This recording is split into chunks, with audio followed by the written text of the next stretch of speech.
안녕하세요. 동행가족스터디 동정민 앵커입니다. 박사님들, 저기 쫙 붙은 사람들 얼굴 보이십니까? 이재명 대통령이 지금 부처가 총 19개가 있습니다. 정부 조직 개편으로 조금 바뀔 수도 있지만 어쨌든 현재 19개 부처 장관 중에 17곳을 발표를 했습니다. 이재명 정부의 초대 내각이 거의 완성이 된 겁니다. 국토부 장관과 문화체육관광부 장관 후보자가 아직 발표가 안 되는데 두 사람 구하고 있고, 네, 이 사람들 쫙 면면에 보면요, 제가 궁금해서 설명을 드리려고 하는 겁니다. 왜냐하면 한 명 한 명 왜 이 사람을 시켰을까? 이 사람들이 잘 지낼 수 있을까? 상당히 또 의문이 생기는 장관들이 많거든요. 자, 이재명 대통령은 어떤 생각으로 어떤 취지에서 이 사람들을 골랐을까요? 17명 한 명 한 명 제가 한 방에 정리를 해드리겠습니다. 지금 시작합니다. 자, 제가 장관 한 명 한 명마다 이재명 대통령의 숨은 메시지를 하나씩 정리를 해드릴 겁니다. 먼저 정성호 법무부 장관 후보자, 관심이 많았는데요. 왜 정성호일까요? 정권의 상징자리, 나이스한 검찰개혁으로 제가 붙여봤습니다. 정권의 상징자리, 왜요? 문재인 정부 때 법무부 장관 누구였습니까? 조국. 윤석열 대통령 때 법무부 장관 누구였습니까? 한동훈. 자, 이재명 대통령의 법무부 장관 누구? 정성호. 왜 정성호? 자, 이재명, 정성호 두 사람의 관계는 뭐 많이 알려져 있죠. 사석에서 형이라고 부른다는 거 아닙니까? 왜? 사법연수원 동기예요. 나이는 정성호 의원이 많지만 사법연수원 동기. 그러니까 어릴 때부터 알았던 거죠. 그죠?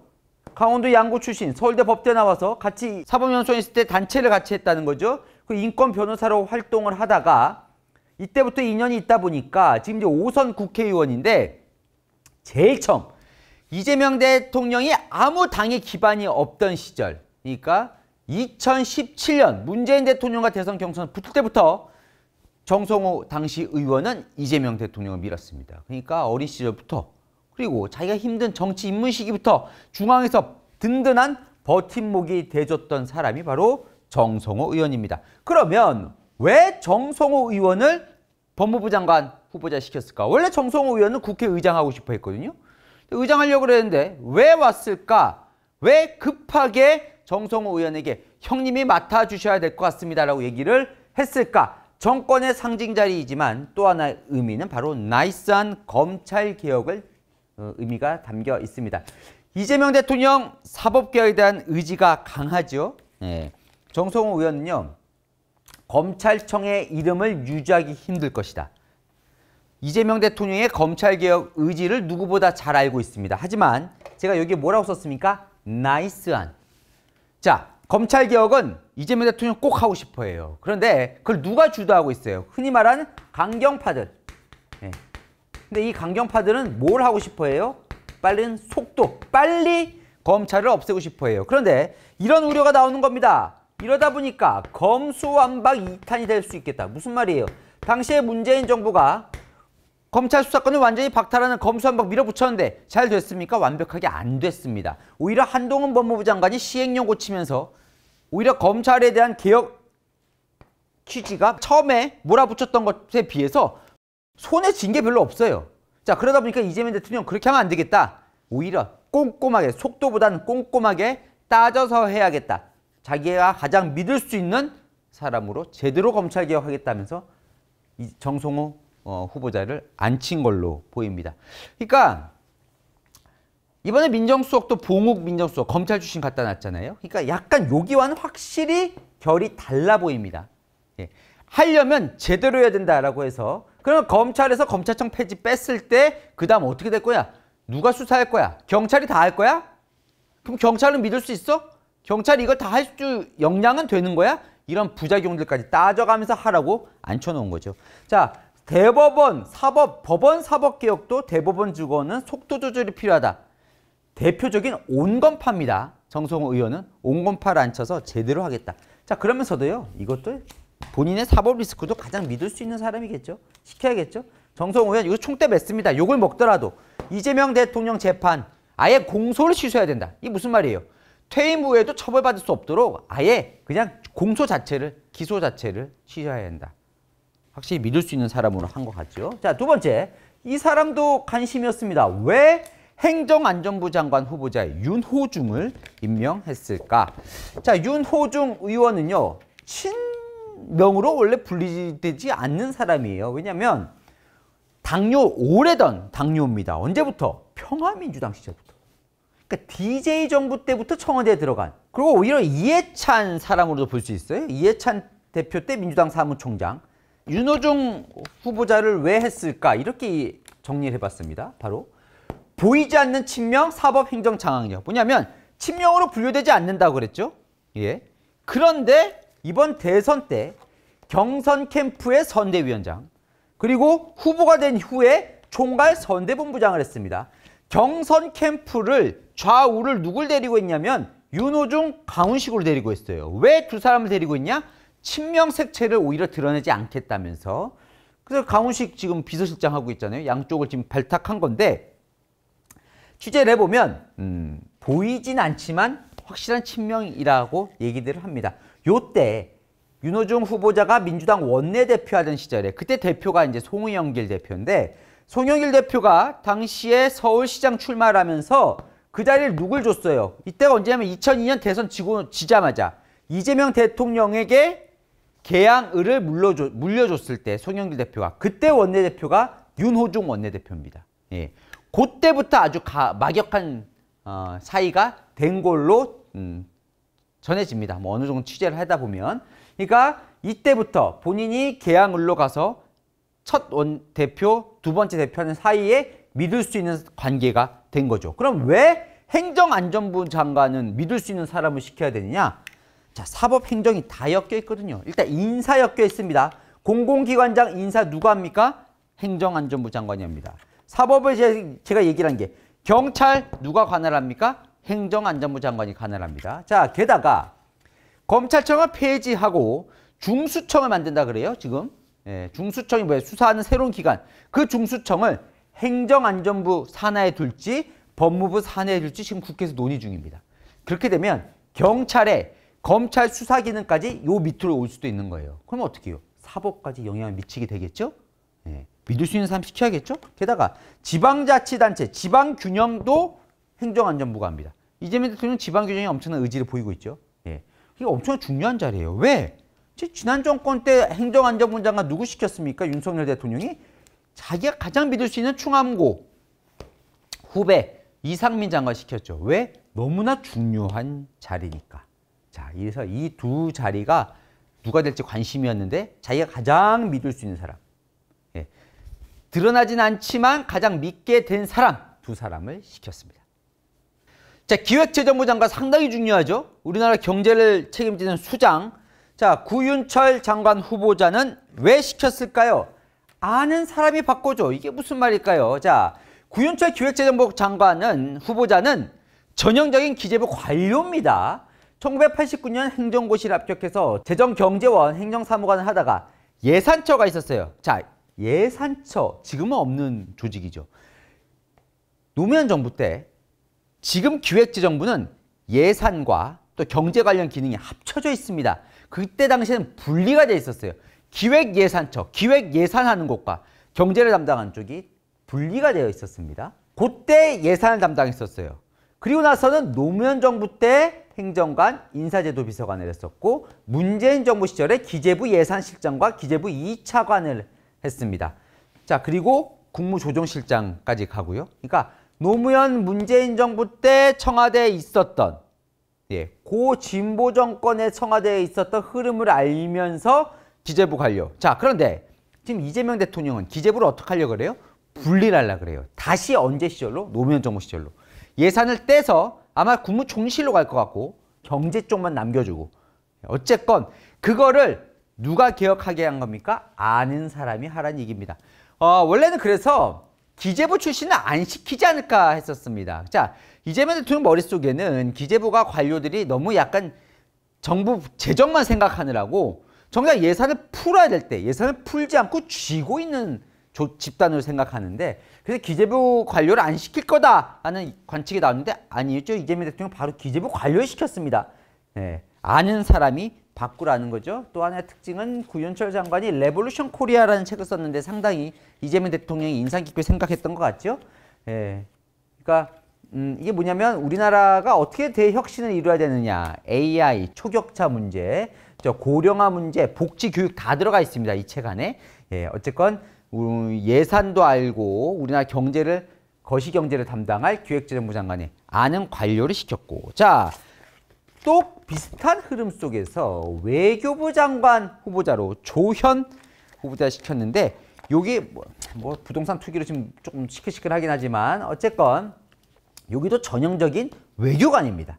외무고시 합격한 외교부에 들어왔고 노무현 정부 시절에 청와대에 파견돼서 한 적이 있고 이명박 대통령 시절 이명박 정부 때 다자외교 쪽을 했었고 문재인 대통령 때 외교부 2차관, 1차관, 주 유엔 대사까지 했다. 왜 시켰어요? 역시나 외교통 실용외교. 요게 특징은 뭐냐?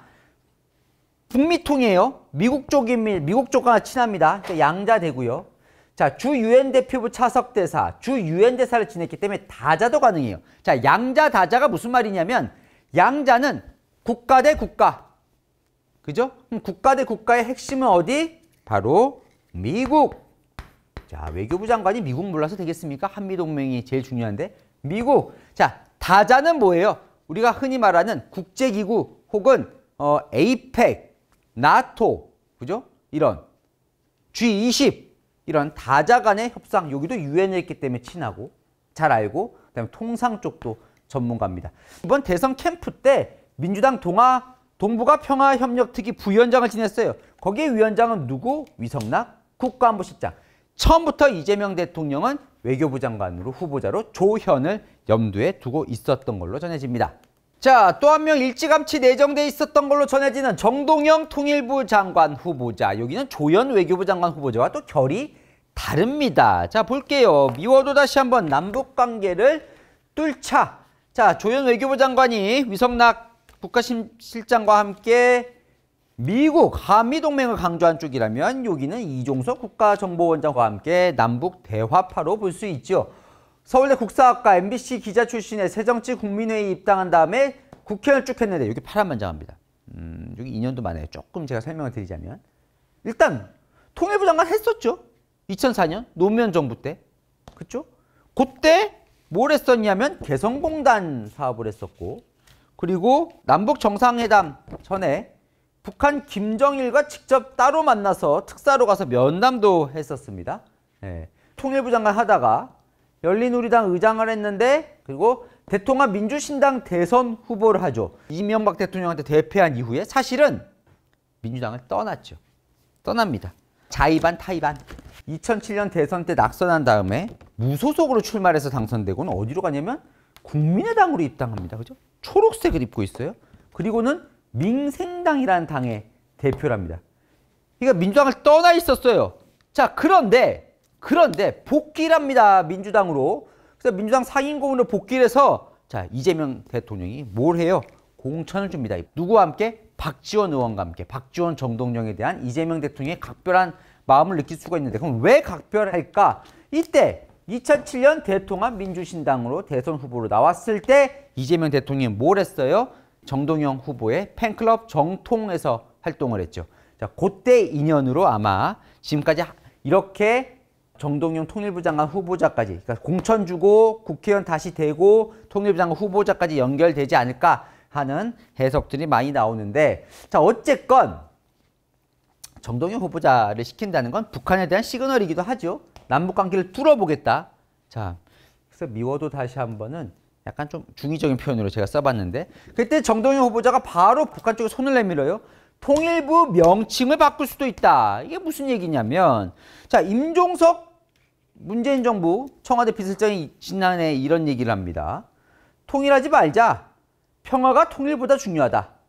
자, 이게 왜 나오느냐? 지금 북한이 적대적 이국가론을 들고 나오면서 임종석 실장이 우리 계속 통일을 얘기를 하면 흡수통일처럼 북한이 알레르기 반응을 보이니까 우리도 통일을 좀 밀어두자. 따로 살자. 대신 평화적으로.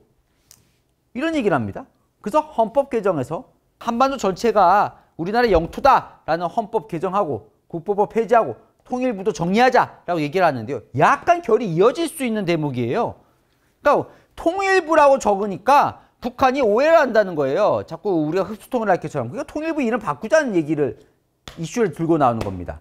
평화와 안정을 구축한 토대 위에서야 통일도 모색할 수 있는 거 아니냐. 통일부 명칭 변경도 적극 검토할 필요가 있다. 그 대신 평화라는 단어는 반드시 들어가자. 약간 결이 비슷하죠? 과연 북한이 화답을 할까요? 자, 국방부 장관 후보자는 안규백 의원을 넣었는데요.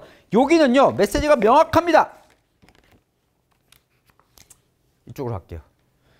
방위라도 괜찮아? 계엄군 싹 바꿔. 자, 안규백 후보자는요.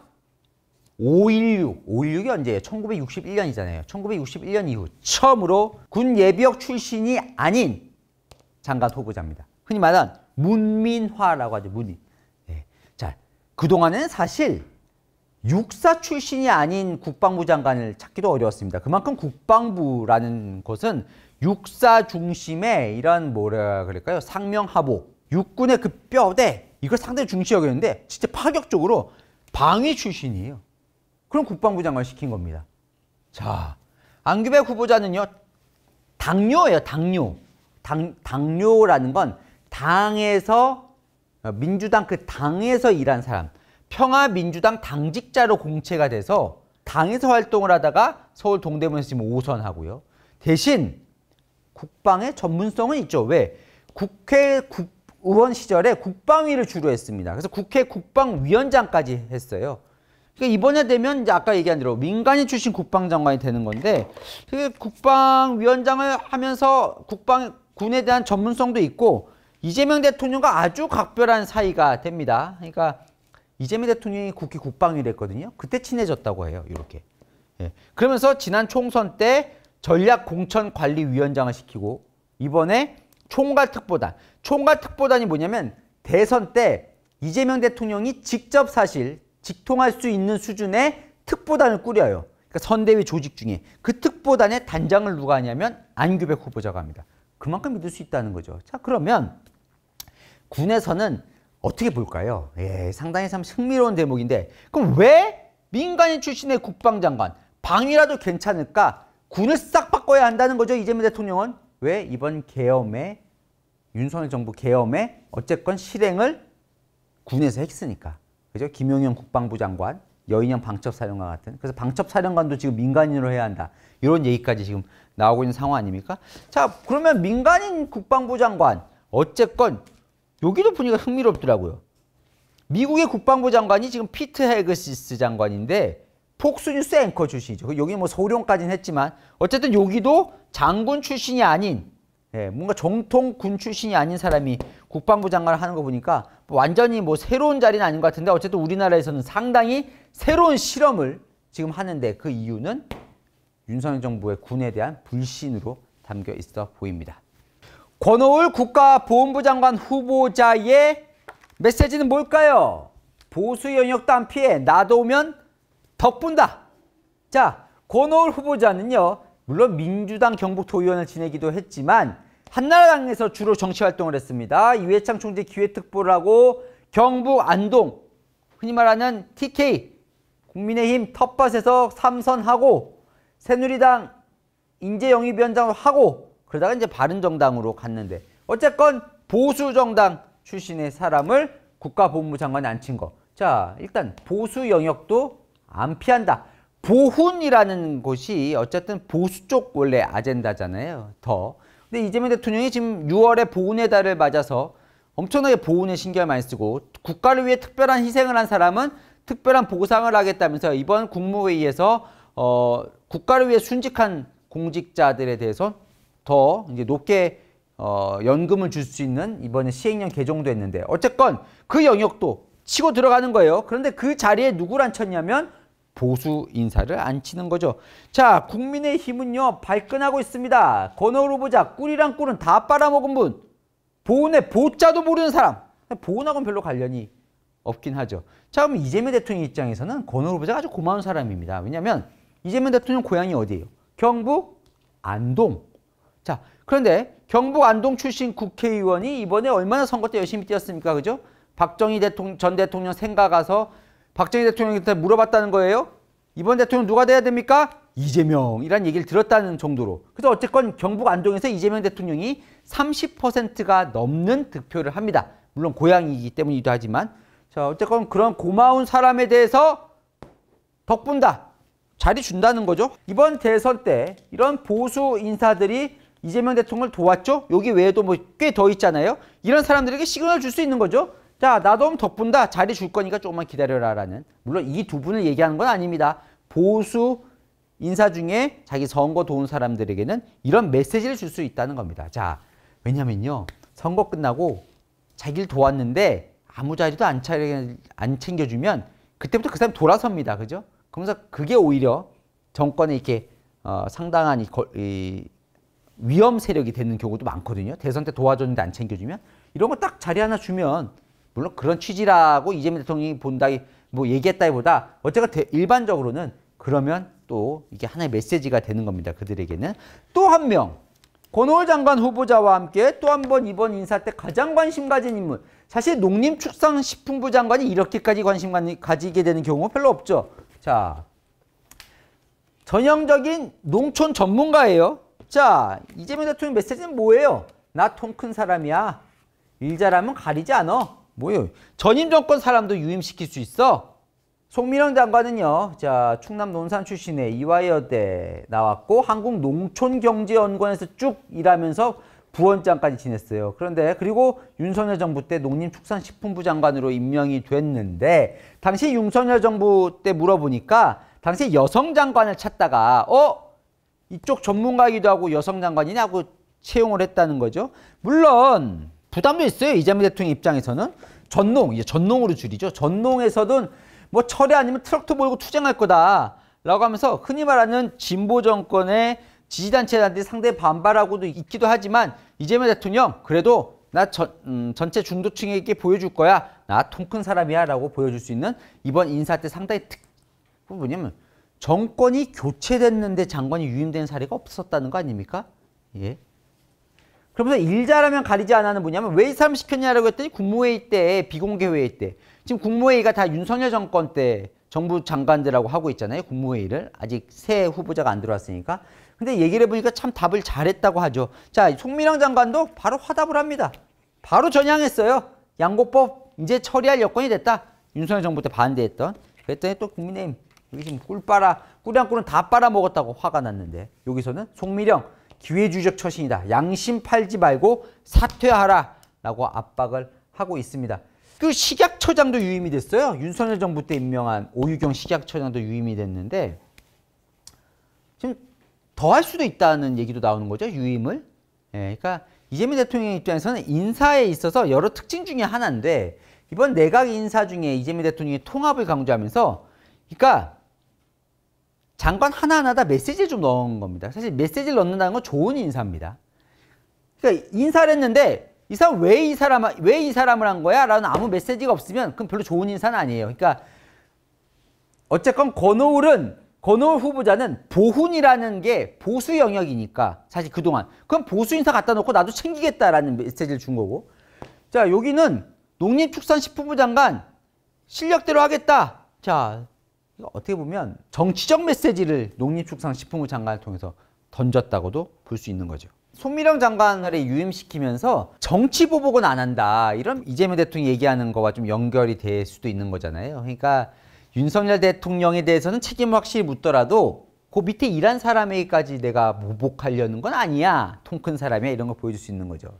김성환 환경부 장관 후보자니 김성환 국회의원입니다. 전남 여수 출신이고 노원구에서 구의원부터 시작해서 구청장을 거쳐서 국회의원까지 차곡차곡 밟아온 사람인데 노무현 정부 때 청와대도 있었고 정책 능력이 뛰어나다고 해요. 그래서 청와대 정책조정비서관을 지냈고 이재명 대통령의 이 정책 담당 국회의원들을 모아서 정책 담당하는 약간 뭐 비공식 조직까지는 아니지만 그런 외곽단체를 김성환 후보자가 하기도 했었습니다. 이해찬 당대표 시절에 비서실장을 지냈었고 상당히 좀 진보적인 색채를 지내고 있고 이 기후 관련해서 기후 재생에너지 관련해서 있는데 이재명 대통령과는 또 인연이 있는 게 이재명 대통령이 원래 성남시장 기자체장 출신이잖아요. 그래서 전국 자치분권 민주지도자 회의를 했는데 그때 같이 멤버기도 해요. 자 그러면 이런 메시지를 던졌다고 제가 설명을 해드릴 겁니다. 개척은 정치인에게 당에다 몰려있지만 이게 무슨 얘기냐면 환경부가요. 지금 기후에너지부를 신설한다는 게 이재명 대통령의 공약이에요. 기후에너지 이쪽을 하기 위해서. 자, 그런데 새로운 부서를 신설해야 되는데 그거와 연결되어 있는 게 지금 환경부죠. 그래서 부처를 이번에 정부조직을 좀 개편하려고 하잖아요. 그때 새로운 걸 신설할 때는 정치인을 시킵니다. 새로운 좀 부처들을. 왜냐하면 뭔가 이제 좀 새로운 틀을 만들어야 되잖아요. 정치인은 그런 건 잘하잖아요. 관료는 있는 것들을 잘 실행하는 조직이고, 예, 그런 의미 달려있고, 당에다 몰려있지만은 또 뭐냐면 이런 메시지도, 이런 속내도 있다는 분석이 나오는데 상당히 일리가 있습니다. 자, 이거 왜냐면 여러분 박사님들 이런 거 상당히 숨겨져 있는 인사인데요. 인사를 할 때 왜 이 사람 여기 앉힐까? 자, 원내대표 선거가 있었습니다, 이번에. 그죠? 누가 됐죠? 김병기 원내대표가 됐습니다. 사실은 김성한 의원도 원내대표 후보군 중 한 명이었어요. 근데 만약에 김성한 의원도 원내대표 나오고 김병기 의원도 원내대표 나오면 이재명 대통령 입장에서는 둘 다 내 사람이에요. 둘 다 아끼는 사람이에요. 서로 싸우면, 예, 그러다가 또 다른 사람 될 수도 있고 서로 좀 상처를 받을 수 있잖아요. 이럴 때 보통 대통령이 어떻게 하느냐. 유력 후보 중에 한 명을 뺍니다. 자, 두 가지 경우가 있어요. 김병기 의원을 꼭 시키고 싶어서, 예, 뺐을 경우도 있습니다. 그럼 김성환 의원은 좀 섭섭할 수도 있죠. 하지만 장관이라는 자리가 얼마나 좋은 자리입니까? 그죠? 서로 하고 싶어 하는 자리니까 그런 걸로 달래는 거죠. 이건 이재명 대통령뿐만 아니라 다른 역대 대통령도 다 그랬습니다. 서로 이게 자기 사람끼리 충돌할 때면 한 명을 빼는 거예요. 장관으로. 예. 김병기 의원이 됐죠. 서인계 의원과 붙어서.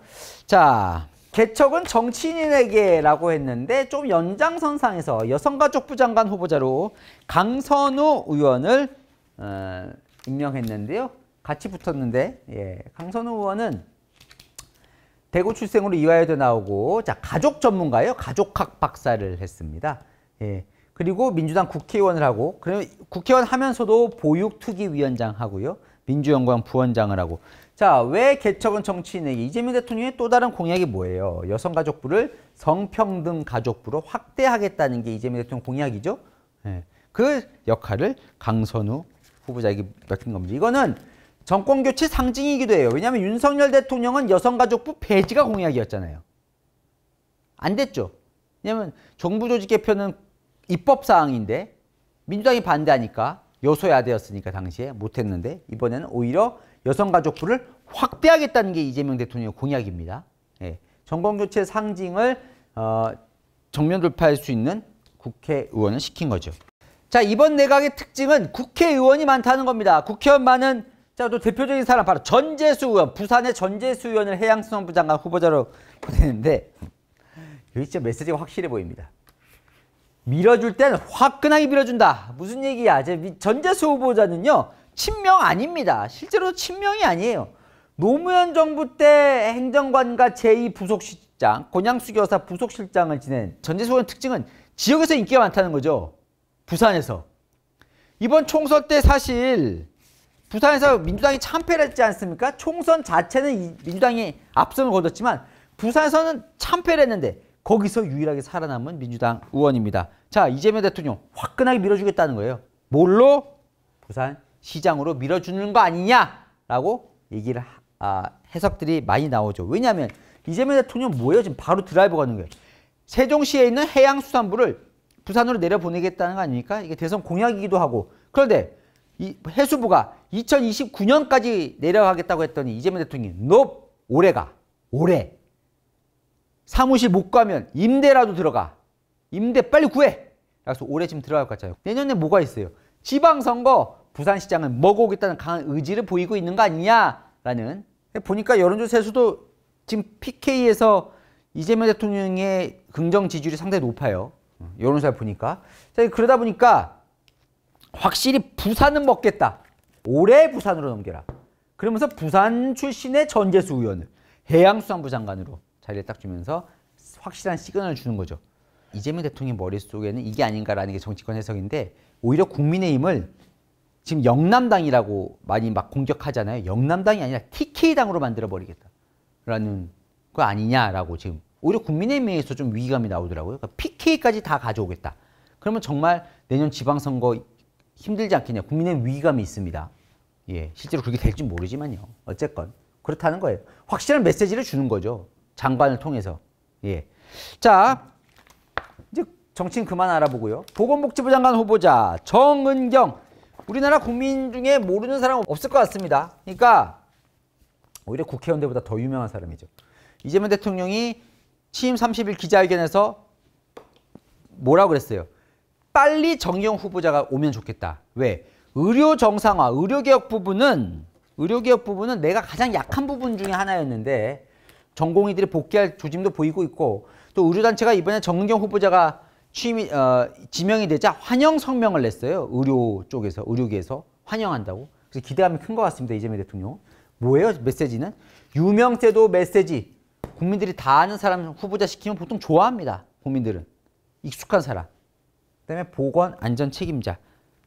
자, 물론 뭐 지금 그 남편이 코로나 정은경 후보자가 막 진두지휘할 때 남편이 마스크 지금 주식한 거 해명해야 되죠. 그 부분. 본인이 해명한다고 해서 해명해야 될 텐데. 어쨌건 보건 안전 쪽에는 확실한 메시지를 준 겁니다. 또 보면 근데 보건복지부가 복지도 있잖아요. 그래서 차관을 국민연금 전문가를 차관으로 이제 임명하면서 약간 보완제처럼 맞춰주기도 한 것 같습니다. 자, 교육부 장관 후보자에는 뜻밖의 인물이 됐어요. 이진숙 전 충남대 총장. 자, 대전 출신으로 충남대에서 활동한 충남대 교수, 충남대 공과대학생, 충남대 총장을 지낸 완전 충남대만 있었던 분을 왜 교육부 장관 후보자로 했을까? 메시지는 확실합니다. 지방과 여성도 배려하는 장관 후보자예요. 자, 내각은요. 물론 그 부처 하나하나도 중요하지만 내각 전체를 두고 인사를 평가합니다.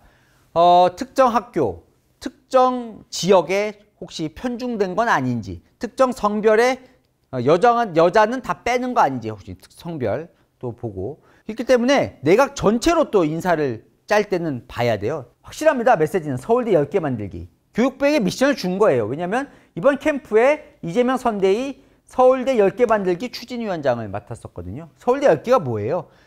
각 지방에 지금 서울대 같은 훌륭한 대학 10개를 만들어서 그 지역에서 인재를 산실해서 그 지역에 공급하겠다는 지역 균형 발전의 하나의 일환 중에 뼈대 중에 하나입니다. 이재명 대통령의 공약 중에.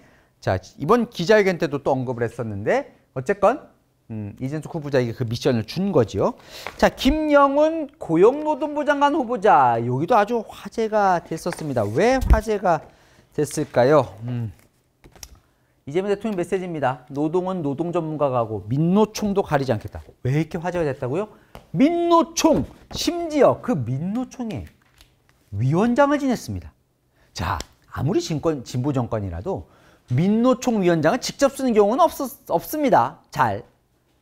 예, 뭐 예전에 뭐 노동단체 무슨 기구 같은 걸 위원장을 시킨 적은 있어도 노동부 장관 자체를 민노총, 왜냐면 민노총이 좀 과격하다는 평가를 많이 받잖아요. 그죠?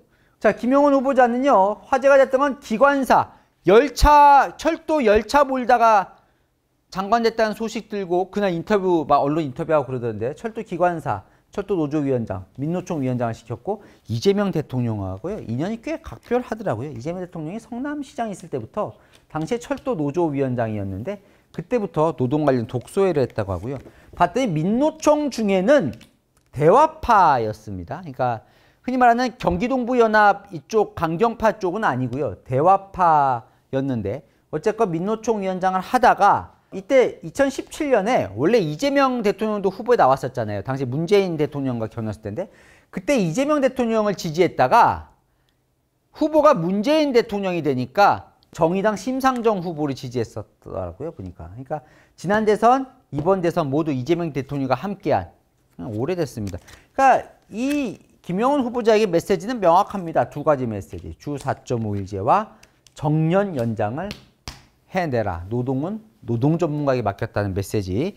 야, 그래도 민노총 후보자를 민노총 위원장을 장관을 시킨다는 건 상당히 파격적인 거고, 국민의힘이 비판도 하기도 하죠. 그래서 기업 쪽에서는 좀 우려도 하는데, 기업 쪽에서 우려가 나와서일까요? 자, 산업통상부 장관 후보자에는요, 또 기업인을 맡겼습니다. 산업은 기업 전문가, 대기업도 안 가리겠다. 자, 김정관 후보자는요, 원래는 관료였어요. 행정고시를 합격해서 기획재정부 관료를 지내고 한국은행에서 자본시장 부장을 했어요. 그러다가 퇴직을 하고 두산으로 갑니다. 자, 근데 두산 하면 뭐가 떠올라요? 원전 사업이 떠오르죠. 문재인 정부가 탈원전을 외쳤지만 이재명 대통령은 원전 사업도 그래도 많이 육성해야 한다고 얘기를 하거든요.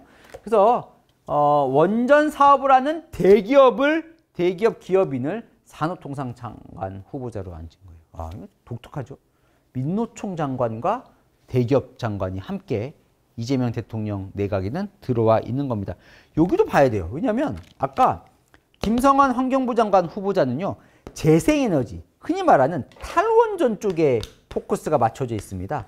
그러면 탈원전 쪽에 포커스가 맞춰진 재생에너지 장관과 원전 사업을 계속해온 대기업 장관, 여긴 또 어떤 시너지를 낼까요? 역시너지를 낼까요? 자, 배경훈 과학기술부 장관 후보자, AI 전문가입니다. AI는 AI 혁신답게 삼고초려 실용인사라고 했는데 광운대 출신.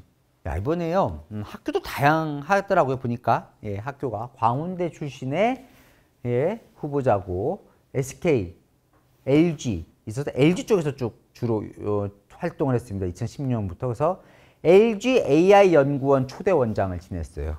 그래서 과학기술부 장관이다 보니까 AI 전문가를 지금 영입을 한 걸로 볼 수 있고, 메시지는 명확하죠. AI라고. 중소벤처기업부 장관 후보자.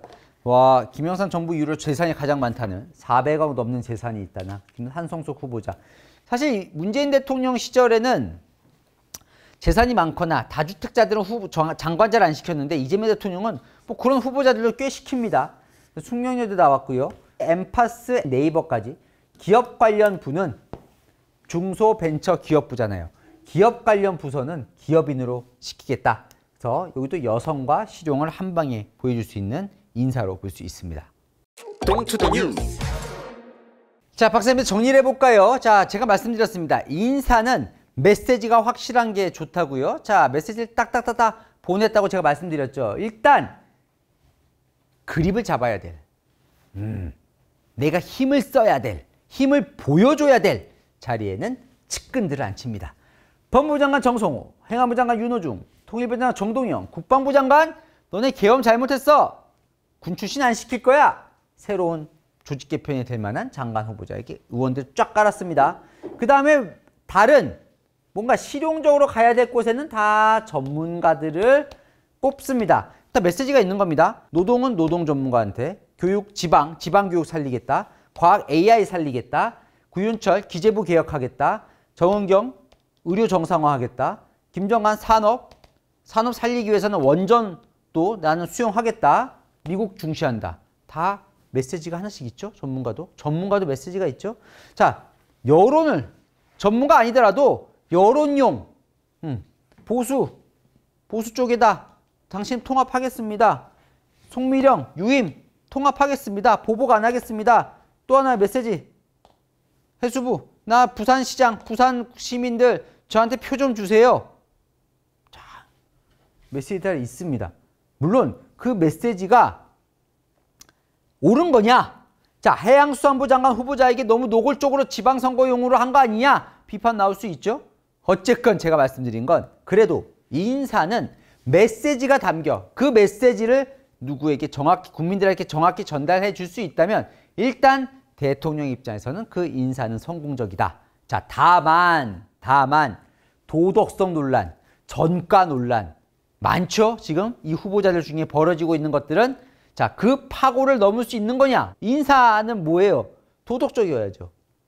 뭐 지금 능력 보고 뽑았다지만 그 다음에 그 능력이 노동주부 장관의 민노총 출신하면 노동엔 고용도 있는데 고용노동부인데 고용 제대로 신경 쓰겠냐? 검증해야겠죠. 그죠? 또 기업 출신하면 특정 기업, 특정 산업에만 너무 잘해줄 수 있는 거 아니야? 검증해야겠죠. 이런 검증 과정을 인사청문회에서 확실히 거친 다음에 이들이 제대로 역할을 할 수 있는지는 또 언론이 이제 또 지켜볼 겁니다. 자, 퀴즈 나갑니다. 민주당 중진 의원 중에 이재명 대통령이 지명한 장관 후보자가 아닌 사람. 이 사람 장관 후보자 아니에요. 1번 정성호, 2번 박찬대, 3번 윤호중, 4번 전재수. 자, 한 명 친하지만 장관 후보자는 아니죠. 네, 정답 아시는 분은 밑에 댓글 남겨주시면 5분 추첨해서 선물 드리겠습니다. 복잡한데 궁금한 이슈 댓글 남겨주시면 여러분 이런 게 궁금하다 박사님들 알려주시면 제가 소개도 해드리고 또 선물도 드리겠습니다. 아시죠? 평일로 읽을 수 있는 뉴스의 주말 오후 세신 동인가 뉴스터디 오늘 순서 여기까지입니다. 감사합니다.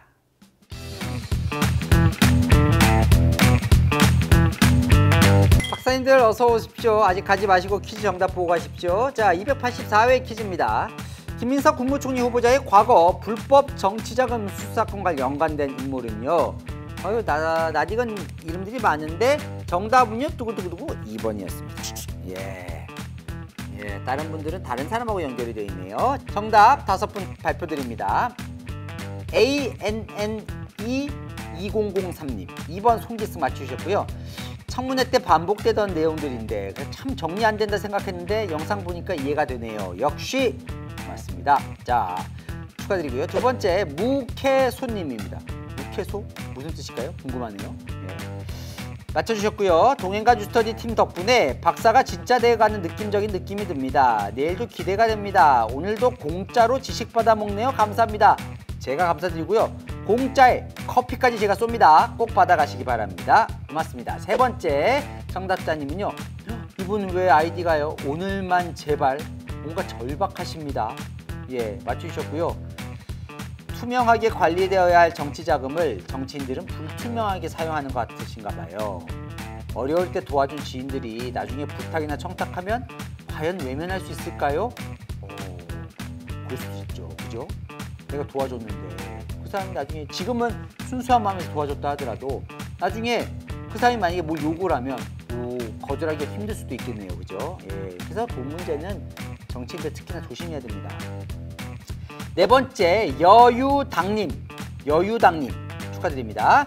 궁금했던 거 잘 정리해 주셔서 감사합니다. 도움이 많이 되었어요. 네, 착착 웃어주시니까 감사합니다. 마지막 정답자님은요. 두구두구 염성철님입니다. 유익하고 귀에 쏙쏙 감사합니다. 저도 감사드립니다. 정답자님은요. 채널의 뉴스 유튜브 채널 들어가셔서 게시물 클릭하시면 선물 받아가실 수 있거든요. 네, 꼭 받아가시기 바랍니다. 저는 다음 시간에 뵙겠습니다.